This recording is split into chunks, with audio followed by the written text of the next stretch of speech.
Good morning, this is the latest market news. I'm Ulyan. Asian stocks started the week higher and US futures rose after Larry Summers withdrew his name for consideration for chairman of the Federal Reserve, allaying investor concerns about faster withdrawal of economic stimulus in the world's biggest economy. Mr. Summers had been thought to be President Barack Obama's first choice to succeed Ben Bernanke as the Fed chairman, and many investors had considered him to be a candidate that was more likely to curtail the central bank's aggressive moves to stimulate the economy. Another potential candidate for the job is Vice Chair Janet Yellen. Stocks across the region were higher, with the Hang Seng Index up 1.2% in Hong Kong, the ASX 200 up 0.6% in Australia, and South Korea's Kospi 0.6% higher.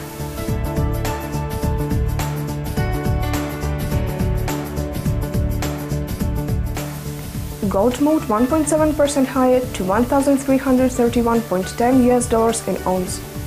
There was also a sharp move in the currency market, with the dollar weakening against a number of currencies. The dollar weakened to 98.84 against the yen, compared with 99.37 late Friday in New York.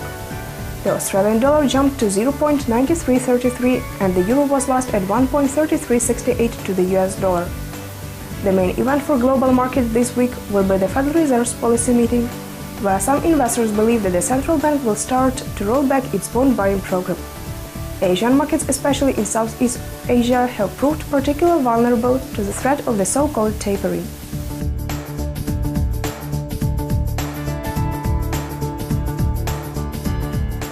The hard data support for the Eurozone recovery remains thin at this point, and so today's revised number on inflation for August will be closely watched for renewed signs of disinflation-deflation.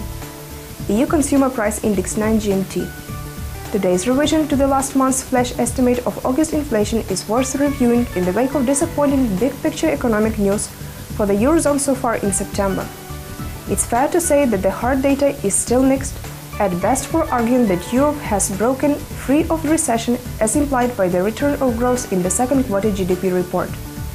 But even if we see today's update on headline inflation match the flash estimate, which is likely, there is still a lot of uncertainty for the Eurozone until the hard number tells us otherwise.